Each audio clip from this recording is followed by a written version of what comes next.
Okay. I'm kind of hoping, kind of taking a risk here. I can't see because let's bring this out a little bit. The snow has me blinded. I was going to do some questions. Just going to wait here a little bit until I look at it to see if anybody actually made it here. I'm a little worried about this because I'm out in the middle of nowhere. Kaiser, I think that's Kaiser. Kaiser made it. So we'll see what happens. We'll see how this works. I've been busting my ass to try to get out to Table Rock, but with the snow, it's not going to happen. We'll probably get there sooner or later. So, Eric, can you hear me okay? Everything's good? All right. Everything's good? Can I see it? I can't see it. It's so bright here. So, where do you see some of the, maybe I can get to a spot. That might look like a half decent spot. Yeah, I'll keep going. So, we're going to talk about death today. Why am I going to talk about death? So, I have a very good friend that is knocking on the door.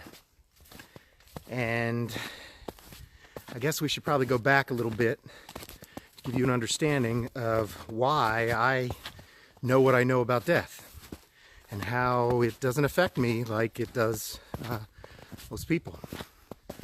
So, real quick, I was born and raised a Christian, Catholic, and I have to watch where I'm going because you're going to watch me dump if I don't. It's a little bit, I got my walking stick, but that's keeping me up. So, I believe like every Christian, there's a heaven, there's a hell. And I apologize for breathing heavy. This is not the easiest trek in the world right now with the snow. I believe in a heaven and a hell, and there's a hawk. And, if you were good, you go to hell. If you were bad, well, fiery pits, you go. So, that worked for me. I had an amazing childhood. I had a set of parents that, if you were looking for the perfect set of parents, you couldn't order them from a catalog. So, I was very, very lucky. My unluckiness came at my demise when I got out of high school and went to college. All hell broke loose. And now we're going down in a dip. I hope I don't lose you here. All hell broke loose, and everything started failing for me. Everything. College failed for me. I decided to, start a business. That failed. I went into the military. That failed. Went back to college. That failed. Had a first marriage. That failed. After that, started a couple small businesses. They all failed. Minimal success. Some of them were okay. Then I got to my second wife, and that failed, and she left. That's where I felt like I hit the bottom. Not because she left me, not because she really had anything to do with it. It was because I had hit the last failure I was going to do. And I decided that, one day I was going to wait till my kids were gone, and I was going to get myself drunk because I probably didn't have enough balls to do it when I was sober. And I went into my room, waited till I was about 3 sheets to the wind, and grabbed my gun with 100% idea of blowing my head off. Grabbed the gun, put it up to my chin, went to pull it back, and that gun flew out of my hands like there was a string tied to it, and it nailed the wall. And I'll tell you what, it was a little nervy. What did I do being Christian? Let me tilt this up a little bit, see if that works. What did I do being Christian? I thought this is divine intervention. And that, God did this, or one of the angels, or so forth and so on. So I dove deep into religion. Now, one good thing about, and you have any questions, answer them. I can't see it, so everybody just hang tight and I'll answer them as we go once I start talking about other things. It's hard walking and talking at the same time, so bear with me. So I hope I could give you some views here. They're amazing. I'm up at a place called Table Rock in outside of Dauphin, outside of Harrisburg, Pennsylvania. And there's a lot of snow on the ground, and it's beautiful. It's beautiful. Not too cold. It's like in the 40s, something like that. So the good thing about hitting the bottom is you get to go through an awakening. And that's what I did. I started to realize that things aren't the way everybody was telling me they were. You know, my eyes were open, and I was able to see for the first time, be able to understand things that I never understood or just took for granted. So, you know, like I said, I went deep into religion, and I started asking questions, and I started seeing things about, you know, I was a head usher at one of the churches, and I heard, you know, I would see these pastors and these, you know, so-called spiritual people, I don't want to say that, religious people, you know, they would speak about God and how everything's love, and go and tell their kids to F off. And, you know, I saw how they lived. Didn't seem right to me. And I started experiencing that more and more. So I finally decided something was really strange that day. And I went to this, I won't tell you where I went, but went to talk to this person, and they kind of gave me the lowdown, and it went from there. And I realized that something was happening. So I came across, I'm a kind of person that loves to read. I read a lot. And, oh, we're here. Table Rock. You're going to love this.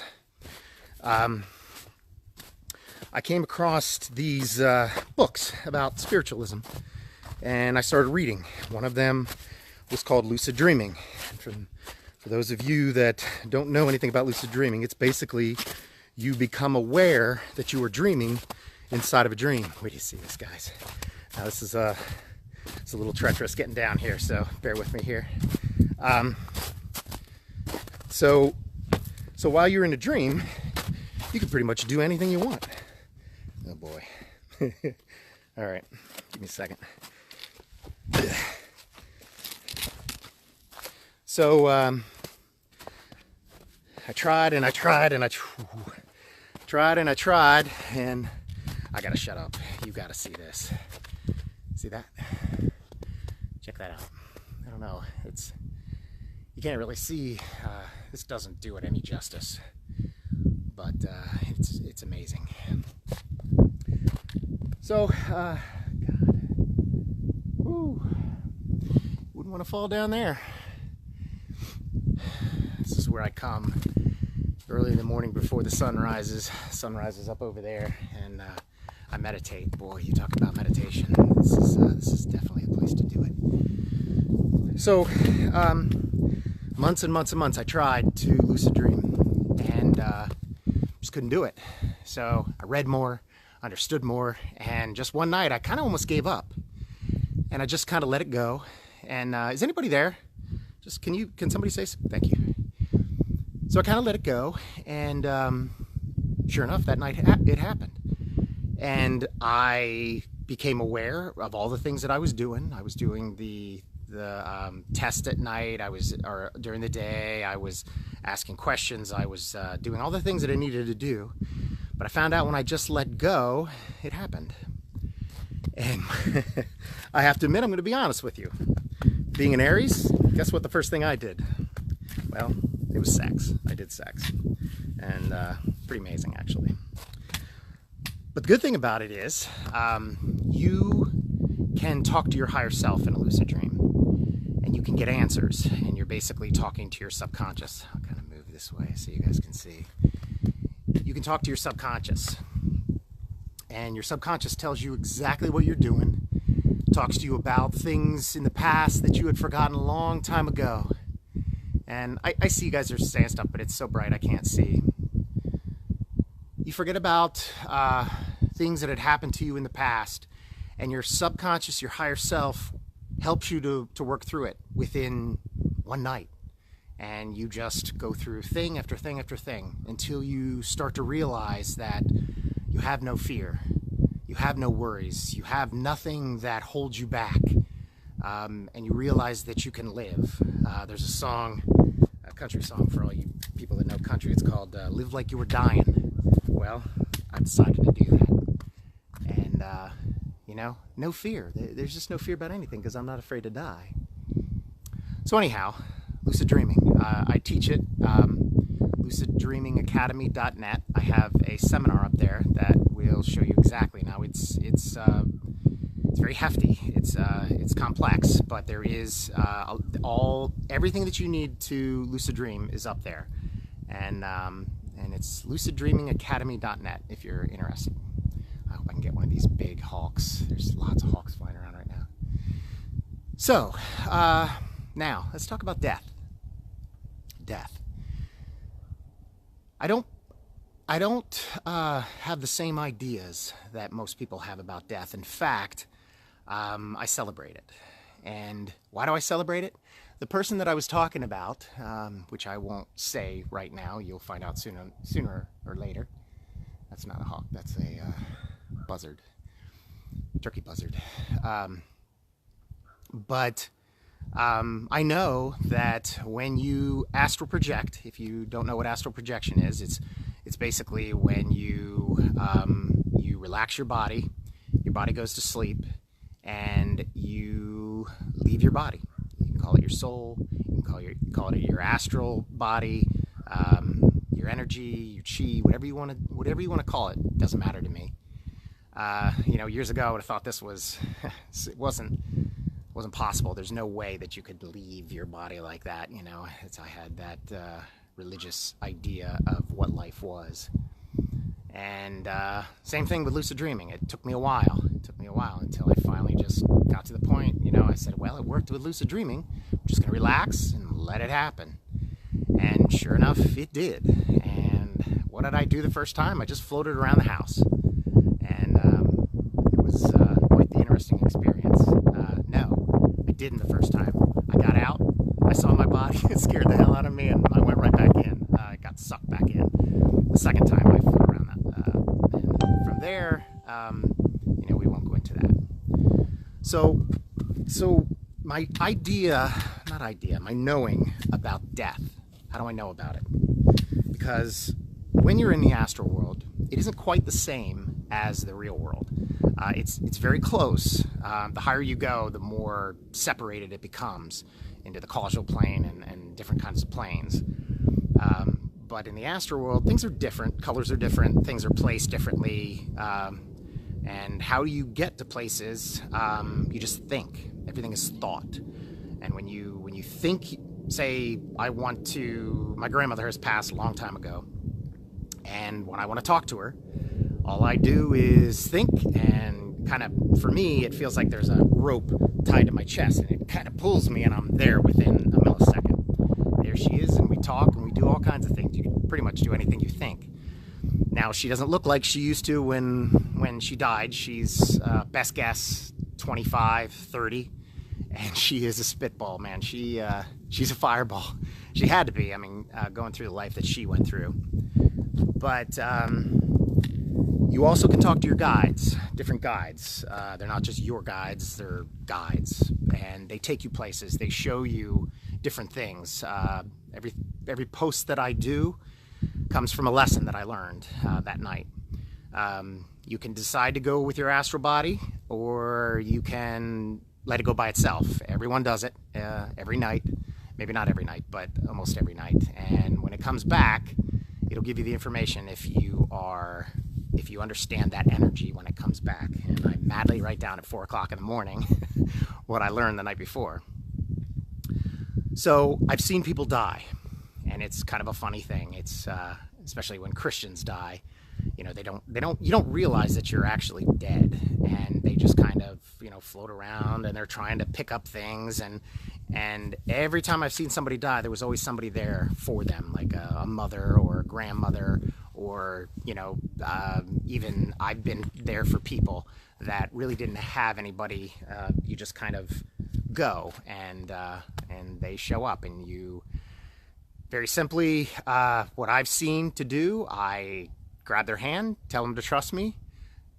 First get them through the whole shock that they're dead, and then I just shoot up into the air, and at one point they just leave my hand. Can somebody put a message there so I make sure that I'm actually still on? So I've seen death, and death is not what you think it is. When someone dies, they're not leaving you. They are just changing, and you have to know how to do something like this to be able to talk with them and walk with them. And it's an amazing thing. And what I'm trying to do is I'm trying to put together something for astral projection, a seminar that I can teach. It's an amazing thing that everybody should know. It just boosts your spirituality to heights that you would never guess. I've since left the rocks and the herbs and all of that, all the kind of spiritual stuff, and I realize where I had to go. So anyhow, so how do you do this? I'm going to give you a quick breakdown of how you do it. It's a little bit more complex than this, but I'm gonna give you a real quick how to do. Will you be able to do it? Some people will, some people won't. Some people will need more. So first and foremost, usually what I do is I like to meditate before I go to bed, just a very light meditation to get my mind. I clear my chakras and open them up. Then I go to bed and I relax every part of my body. And there's a way to do that. I won't go through that now, but you relax every part of your body. And basically what you're doing is you're putting your body to sleep and you're keeping your mind awake. And then you focus on something. There is, I believe, Robert Bruce came up with a technique. It's called the rope technique. And there's a way to do it. I'm not going to explain that here, but you basically, in your mind's eye, you see your hands grabbing and feeling to the rope, and you just keep on going. Sooner or later, you start to feel this vibration, and you're really close. Then sometimes you're going to hear this pop. It's like somebody busted a balloon right beside your face, and it's a little nervy at first. 9 times out of 10, it'll wake you up. Shoot, there's some people coming, so I may have to cut this. So I've gone pretty much here, so I don't want the little girl. She's cute. To hear about death. Maybe I can get going. I think that's what I'm going to do. But because I have a couple more things to talk about. So let me just get up here if I can. If I don't break my one hand.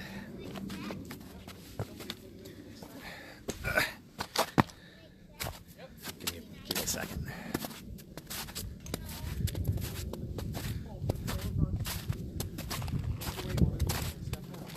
Doing a live about death. I don't think she wants to hear this.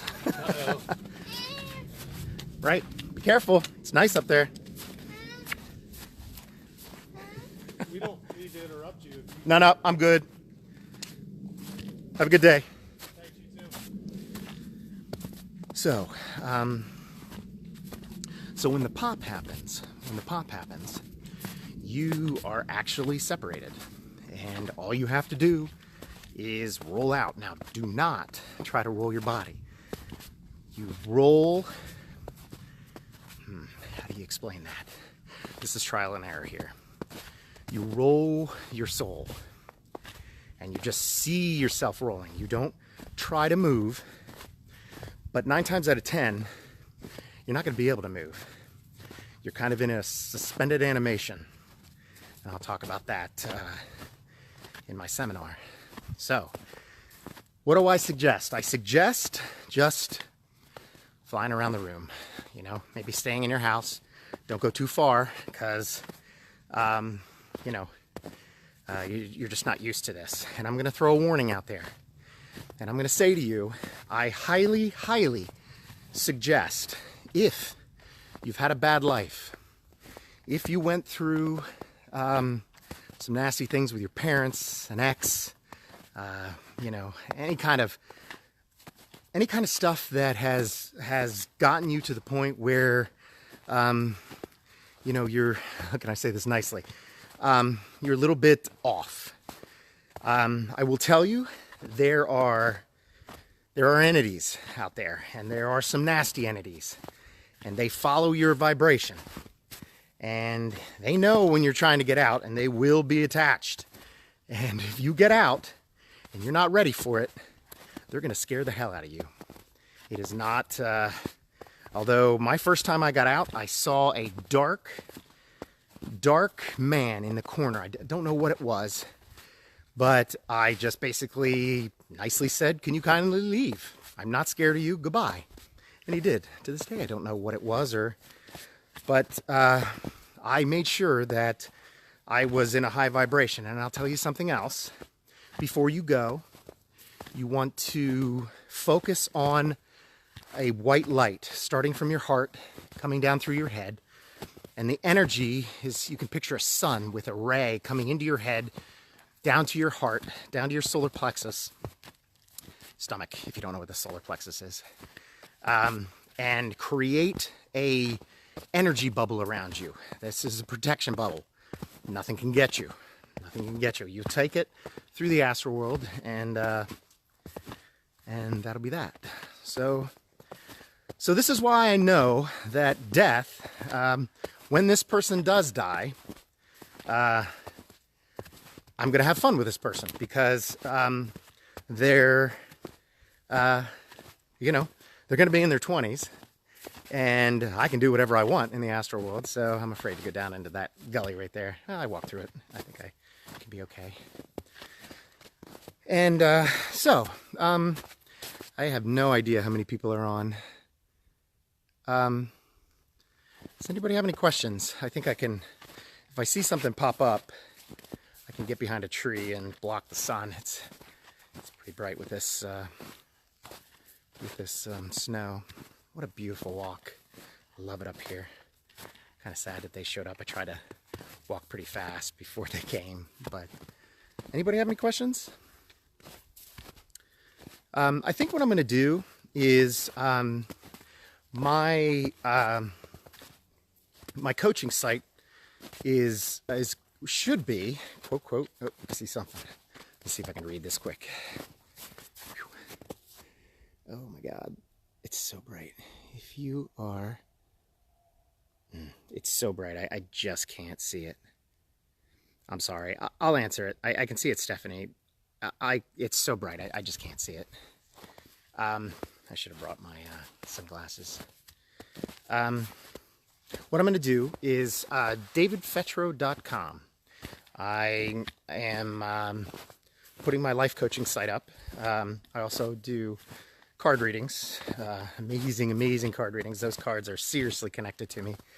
But I'm also going to give coaching how to lucid dream and astral project. So if you're curious about that, hopefully the site is up. That's if I stop doing stuff like this and get to it. Hopefully it's up by Monday, I hope. So, davidfetro.com. So, if you have any questions, ask it there. I can't answer right now, but I will get back to it, and I will answer that. So, but it is an amazing thing, and everyone should know how to do it. It's something that will basically change the world, you know. And religion is, you know, religion will tell you, oh, it's devil's work. It's you know, it's demons, and no, it's not like that at all. I mean, if that was the case, then, you know, for the friends that knew me back then and know me now, they know that I'm 1,000 times different than what I used to be. I used to be an angry, hating, self-centered, egotistical asshole. And, you know, that didn't care about anybody but themselves. What I cared about is making money and making Dave happy. Dave had to be happy. No one else. Didn't really care, you know. So now, you know, the one thing that this has done for me is, you know,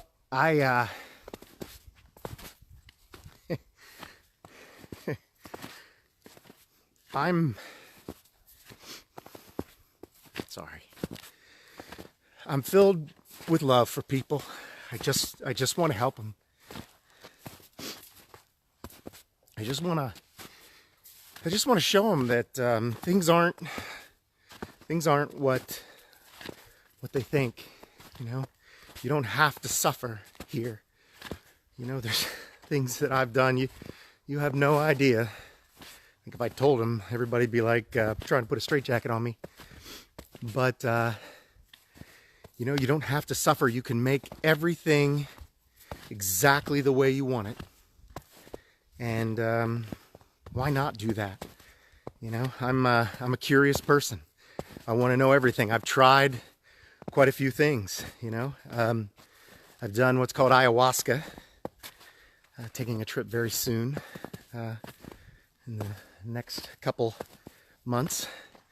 It's a very interesting thing. It tastes like straight shit. The only thing I can say that it tastes like is dirt, tobacco, and licorice. And you got to throw a shot down of that. And boy, I'll tell you what, it's a close ego death. And the more times you do it, the further the ego goes. And it doesn't die. It just knows its place. Your heart becomes the master, and your ego becomes the slave. So, all right. Well, I enjoyed this. Like I said, if you have any questions, if you don't want to put it on here, send me a message, and I will answer you. And if you didn't catch my lucid dreaming, like I said, if you've had some problems in your life, deep problems that have deep issues inside of your heart, please start lucid dreaming first. Get an understanding of who you are and why you do the things you do. You know, it's once you let go, it's actually pretty easy to lucid dream. There's many ways to do it. My seminar kind of talks about all those. Talks about health and how to get your mind, because this is in your mind to a certain extent. It does go further, but that is something that I'm not going to talk about right now. You can also go straight to an astral projection from a lucid dream. And I do my lucid dreaming, and I have fun with my grandmother. She's a hoot. And, you know, I was trying to think, I was talking to my mom yesterday, she used to drink something when she was alive. She drinks it now, but I can't remember the name of it. Boy, I can't for the life of me. I'll have to ask her when I get in there. So, anyway, I just want to thank you for listening. Once again, if you have any questions, you know, if you need some help through life, you know, I know that I can give you a path, or at least give you a pointer to your path. And don't hesitate. Don't hesitate to call or give me a message. Okay? So I'm gonna try to shut this down. I don't know if I can. I can't see it. This could be a problem. Tap it twice. I just turned it around. I cannot see how to turn this off. Okay, I think I did. I think.